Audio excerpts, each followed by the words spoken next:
Alright, here's a scene you've seen many times before on this channel. Okay, so this guy's heavy. I got that little guy down there holding up this big fella here. I got that ready to go.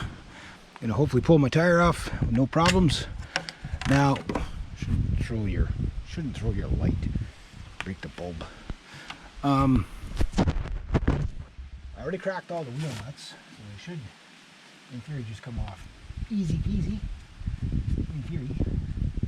In theory, doesn't mean they will, but in theory. And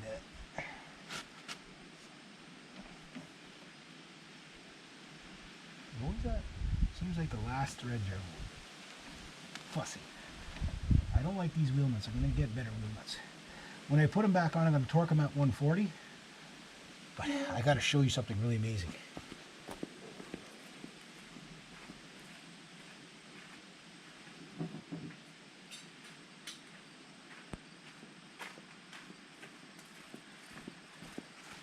You guys remember last time I broke my torque wrench, my torque bar, right?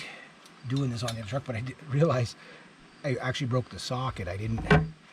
It still lives. I've had this thing since the 90s, and it goes up to 140, and that's what I'm going to put those at, 140. Any heavier than that, you can't get them off on the side of the road. But like I say, the other tire was almost impossible to take off between Paul and I, and he's a bigger man than me. And we fought to take them off. Sprayed this with that honeydew stuff. Stuff's amazing. Oh no. I gotta get a screwdriver.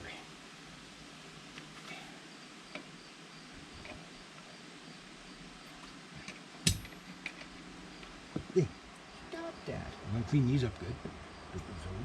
Kind of need them to put the wheel back on. And I sprayed this about 2 days, or when did I buy the truck? Bought the truck Wednesday, I guess, so almost a week ago. But they cracked like almost effortlessly. You can see how next to the dog peeing on it, you can actually see where the grease goes in, that the honeydew goes in, and like it cracks the seal for you. So it makes taking the tire off a hell of a lot easier. Don't fall whatever you do. That'd be a nightmare trying to get this truck off the ground, that's for sure. My other jack, my big jack is done, so yeah.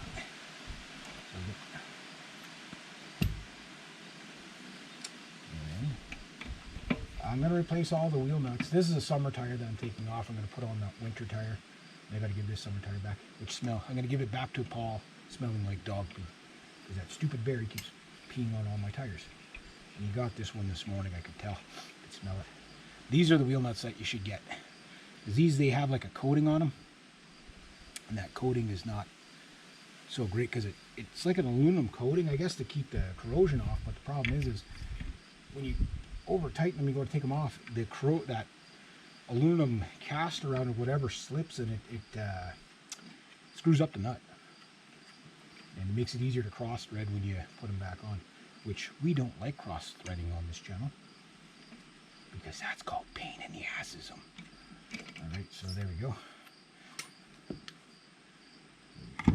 All this big beast off. I'm going to check the brakes and all that stuff while I'm at it. Ugh. Oh, these tires are heavy. These tires are freaking heavy. Like my Ford tires are heavy, but those things are beasts. They got to be 100 pounds each. Why? Because it's Dodge. Alright, so I'm going to have a look at that. We're going to have a look at that. I'm going to look at my brake pad, my caliper. I'm going to be able to find out whether, no, yep, they're done. There you go. It's that easy, guys. It's that easy. But see, there's still some left on the frame here. You got to clean all this up. I think some of these tie rods are fairly new. The rubber's okay. Not bad, kind of gushy. Feels like a booby.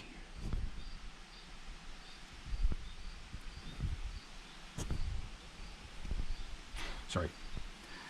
Could be children watching, gotta be careful. So, I got pad on there. I'll have to, what's probably happened is what happened on my Ford is I got pad on this side. I bet you the other side is just like completely gone, because I bet you this thing isn't sliding. But that's to come. So now I could just do what they call pad slapping, where you just buy new pads and put them on these old rotors. But then what people are saying is when you do that, these grooves that are in here, what'll end up happening is it'll form a new memory on it. So you got flat surface on a grooved surface, which will throw your rotor out like that, and it'll warp your rotors, and warping your rotors ends up translating into rebuilding bearings and stuff like that. So pay me now, pay me later, right? So anyway, that's what we got. Studs look pretty good. Actually look really good. I'm gonna put some anti-seize on that. Maybe that's the trick. Put dog pee on everything. I don't know. We'll see. We'll see. So anyway, at least I know what I'm looking at there. While I'm in here, oh, okay, they got plastic. Okay, that's kind of good. So you can see some of the. It's not too bad there. But I'm gonna have this apart again in a couple of weeks anyway. So it's more booby rubber. It's a bit hot, a bit dried out there, but considering the age of the vehicle, it's 19 years old. 2004 to now, we're 2021. Struts don't look too bad. It's a beast. You see the four-wheel drive? Yeah, I just, not that I don't trust that jack, but it's the first time I used this. Think, there's Hercules holding up Brutus. We're gonna call him Hercules. He's like, get this heavy bastard off me. Get him off me now. Get him off me now. That's what he's probably saying. Look at all that stuff. Not a bad view. Oh, I can see my exhaust headers from in here, so gotta get my light. My light would serve so well right now, but it's all the way over there.